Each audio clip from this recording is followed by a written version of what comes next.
The ജേർണലിസ്റ്റിലേക്ക് ഇന്നലെ അർദ്ധരാത്രി മുതൽ അക്ഷരാർത്ഥത്തിൽ ഗൾഫ് മേഖലയിലേക്ക് തീമഴ പെയ്ച്ചുകൊണ്ടിരിക്കുകയാണ് ഇറാൻ. അമേരിക്കയ്ക്ക് അതിഭയാനകവും ശക്തവുമായ മുന്നറിയിപ്പ് നൽകുക എന്ന ലക്ഷ്യത്തിൽ ഊന്നിക്കൊണ്ട് ഇറാൻ പശ്ചിമേഷ്യയെ മുഴുവൻ കിടുകിട വിറപ്പിക്കാൻ തുടങ്ങിയിരിക്കുന്നു.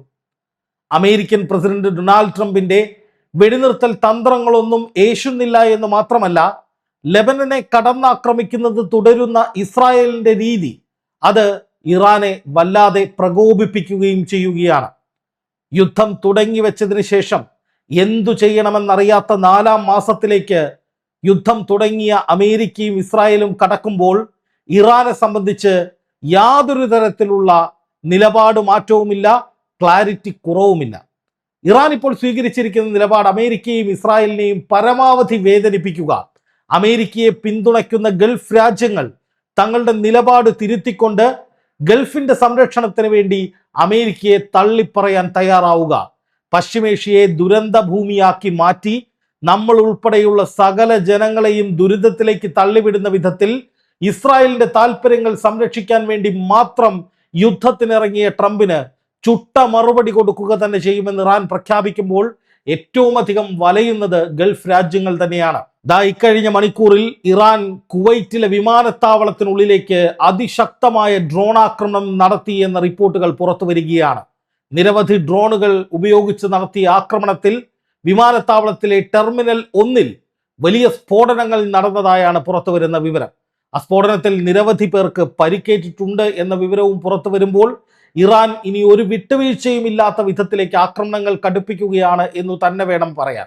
കാരണം ഇത്രയും നാൾ ഇറാൻ ആക്രമണങ്ങൾ നടത്തുമ്പോൾ, പ്രത്യേകിച്ച് ഗൾഫ് മേഖലയിലെ US സൈനിക കേന്ദ്രങ്ങളും അതുപോലെ തന്നെ തന്ത്രപ്രധാനമായ മറ്റു കേന്ദ്രങ്ങളിലേക്കുമൊക്കെ ആക്രമണങ്ങൾ നടത്തുമ്പോൾ ഒരിക്കലും ജനവാസ കേന്ദ്രങ്ങളിലേക്ക് ഇറാൻ ആക്രമണം നടത്തിയിരുന്നില്ല.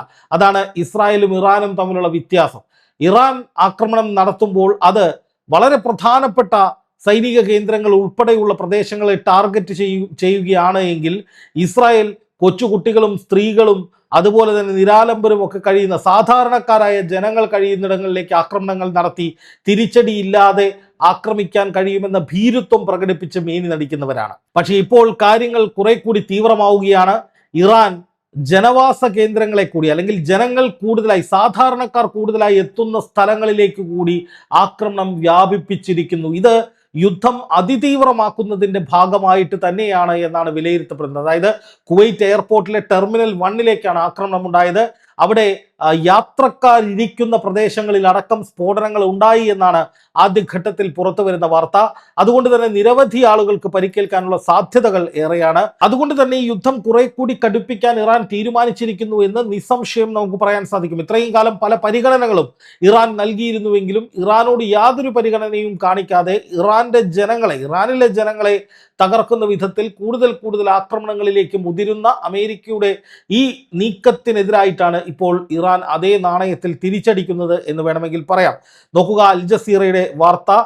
അൽ ജസീറ കൃത്യമായി തന്നെ ഇറാന്റെ നിലപാട് പറയുന്നുണ്ട്. അല്പസമയം മുമ്പ് വന്ന വാർത്തയിൽ Iran revolutionary guard says retaliatory strikes should serve as a lesson for the United States after it fired a barrage of missiles and drones at Kuwait and Bahrain എന്നാണ് പറയുന്നത്. അതായത് ഇറാന്റെ റവല്യൂഷണറി ഗാർഡ് പറയുന്നത് ഇപ്പോൾ കുവൈറ്റിലേക്കും അതുപോലെ ബഹ്റിനിലേക്കും നടത്തിയ ആക്രമണങ്ങൾ, അതായത് തുടർച്ചയായ മിസൈൽ മഴ, അക്ഷരാർത്ഥത്തിൽ മിസൈൽ മഴ, ഡ്രോണുകളുടെ മഴ എന്ന് വിശേഷിപ്പിക്കാവുന്ന വിധത്തിലാണ് ഈ പ്രയോഗം ഉണ്ടായിരിക്കുന്നത്, യുദ്ധം ഉണ്ടായിരിക്കുന്നത്, ആക്രമണം ഉണ്ടായിരിക്കുന്നത് എന്ന് അൽ ജസീറ ചൂണ്ടിക്കാണിക്കുന്നു. എന്ന് മാത്രമല്ല, അത് അമേരിക്കയ്ക്കുള്ളൊരു പാഠമാണ്, ഒരു ലെസണാണ്. അമേരിക്കയെ പാഠം പഠിപ്പിക്കുക എന്ന ലക്ഷ്യത്തോടു കൂടി ഉള്ളതാണ് എന്ന് IRGC പ്രതികരിച്ചിരിക്കുന്നു എന്നുകൂടി അൽ ജസീറയുടെ വാർത്തയിൽ നമുക്ക് കാണാൻ സാധിക്കും. അപ്പോൾ ഇറാന്റെ സ്റ്റേറ്റ്മെന്റ് കൃത്യമാണ്. ഇത് ഇന്നലെ നമ്മുടെ ചർച്ചകളിൽ അല്ലെങ്കിൽ ഞാൻ ചെയ്ത വീഡിയോകളിൽ കൃത്യമായി പറഞ്ഞിരുന്നു, ഒരു തരത്തിലുള്ള വിട്ടുവീഴ്ചയ്ക്കും ഇനി ഇറാൻ തയ്യാറാകില്ല എന്ന്. ഇറാൻ യുദ്ധം തീവ്രമാക്കാൻ വേണ്ടി തന്നെയായിരിക്കും ശ്രമിക്കുക. കാരണം ഇറാനെ പല തവണയായി അമേരിക്ക കബളിപ്പിച്ചുകൊണ്ടിരിക്കുന്നു.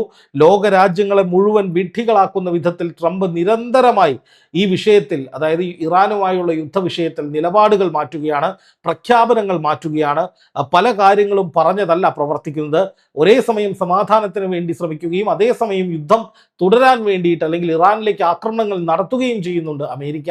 അപ്പോൾ സ്വാഭാവികമായിട്ടും ട്രംപ് ആളുകളെ പൊട്ടൻ കളിപ്പിക്കുന്നു, അല്ലെങ്കിൽ സ്വയം വിഡ്ഢിവേഷം കെട്ടി എല്ലാവരെയും ആശയക്കുഴപ്പത്തിലാക്കുന്നു എന്നുള്ള കൃത്യമായ നിലപാട് ഇറാനുണ്ട്. അതുകൊണ്ടാണ് ഇന്നലെ ഇറാൻ പറഞ്ഞത് നെതന്യാഹുവിന്റെ നേതൃത്വത്തിൽ ഇസ്രായേൽ ലെബനനിലേക്ക് ആക്രമണം തുടരുന്നു, അമേരിക്ക ഇറാന്റെ ദ്വീപുകൾ ആക്രമിക്കുന്നു, ഇറാന്റെ ഡ്രോൺ ശേഖരങ്ങൾ ആക്രമിക്കുന്നു. അങ്ങനെ അമേരിക്കയും ഇസ്രായേലും വെടിനിർത്തൽ കരാർ തുടർച്ചയായി ലംഘിച്ചിട്ട് പിന്നെ വെടിനിർത്തൽ കരാറിൽ ഒപ്പിടാനായിട്ട് ചർച്ച നടത്താമെന്ന് ഇറാനോട് പറയുന്നതിൽ എന്ത് അടിസ്ഥാനമാണുള്ളത്?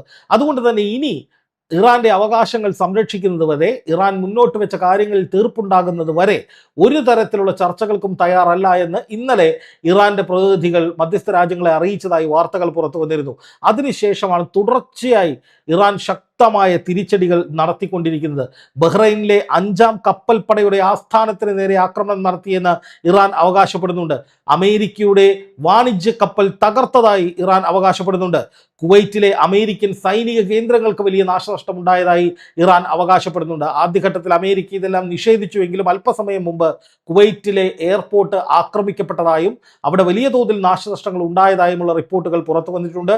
ആളുകൾക്ക് പരിക്കേറ്റതായും അന്താരാഷ്ട്ര മാധ്യമങ്ങൾ റിപ്പോർട്ട് ചെയ്യുന്നു. ഓർക്കുക, ഫെബ്രുവരി 28-ന് ശേഷം 5 തവണ ഇറാൻ ഈ പറയുന്ന കുവൈറ്റിലെ എയർപോർട്ടിലേക്ക് ആക്രമണങ്ങൾ നടത്തിയിട്ടുണ്ട്. പക്ഷെ അതൊന്നും വലിയ ആൾനാശം ഉണ്ടാക്കിയിട്ടില്ല.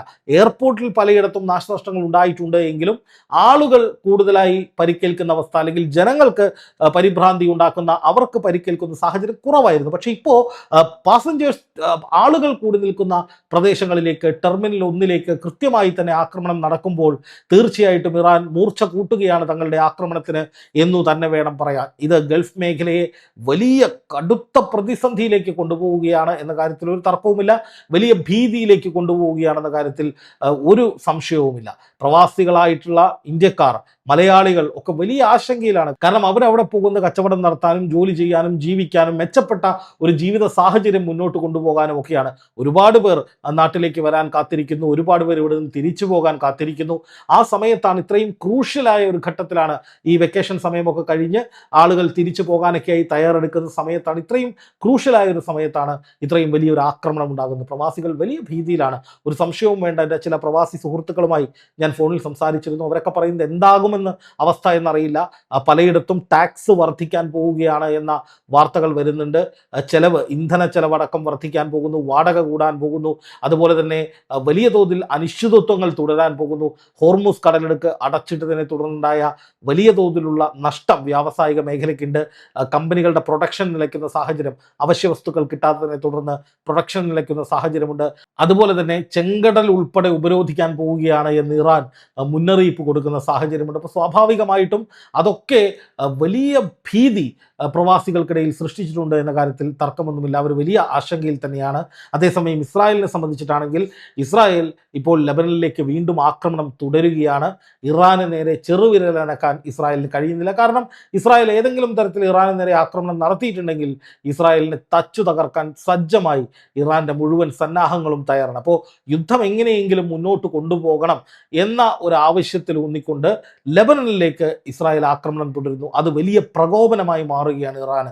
അതുകൊണ്ടാണ് ഇറാൻ ഇപ്പോൾ അമേരിക്കയോടും ഇസ്രായേലിനോടുമുള്ള പക തീർക്കാൻ വേണ്ടി ഗൾഫ് രാജ്യങ്ങളെ ആക്രമിക്കുന്നത്. അതായത് ഗൾഫ് രാജ്യങ്ങൾ കടുത്ത സമ്മർദ്ദം അമേരിക്കയ്ക്ക് മേൽ ചെലുത്തിക്കൊണ്ട് ഇസ്രായേലിനെ കൊണ്ട് ലെബനന് നേരായ ആക്രമണങ്ങൾ നിർത്തിവെപ്പിക്കുകയും എത്രയും വേഗം ഇറാന്റെ ആവശ്യങ്ങൾ അംഗീകരിച്ചുകൊണ്ട് ഇറാനെതിരായി യുദ്ധം അവസാനിപ്പിച്ച് മടങ്ങുകയും വേണം എന്നുള്ളതാണ് ഇറാൻ തന്ത്രപരമായി മുന്നോട്ട് വയ്ക്കുന്ന സ്ട്രാറ്റജി. അതിൽ വീഴാതെ അമേരിക്കയ്ക്ക് ഇനിയും പിടിച്ചു നിൽക്കാൻ കഴിയില്ല. ഇറാൻ പറയുന്നത് അംഗീകരിക്കാതെ അമേരിക്കയ്ക്ക് ഈ യുദ്ധം അവസാനിപ്പിക്കാൻ കഴിയില്ല എന്ന സാഹചര്യം ഇറാൻ തന്ത്രപരമായി ഒരുക്കിയിട്ടുണ്ട്, എത്തിച്ചിട്ടുണ്ട്. അതിൻ്റെ തീവ്രത വർദ്ധിപ്പിക്കുന്ന വിധത്തിലാണ് ഇതാ ഇപ്പോൾ കാണുന്ന ഈ ആക്രമണം ഉണ്ടാകുന്നത്. ഇത് ഇനിയും തുടരും, ഇനിയും രൂക്ഷമാകും. വലിയ സമ്മർദ്ദം, വലിയ പൊട്ടിത്തെറി ഗൾഫ് US ബന്ധത്തിൽ ഉണ്ടാക്കുന്ന വിധത്തിലേക്ക് ഈ ഇറാന്റെ ആക്രമണങ്ങൾ വർദ്ധിക്കുമെന്ന് തന്നെയാണ് വിലയിരുത്തപ്പെടുന്നത്.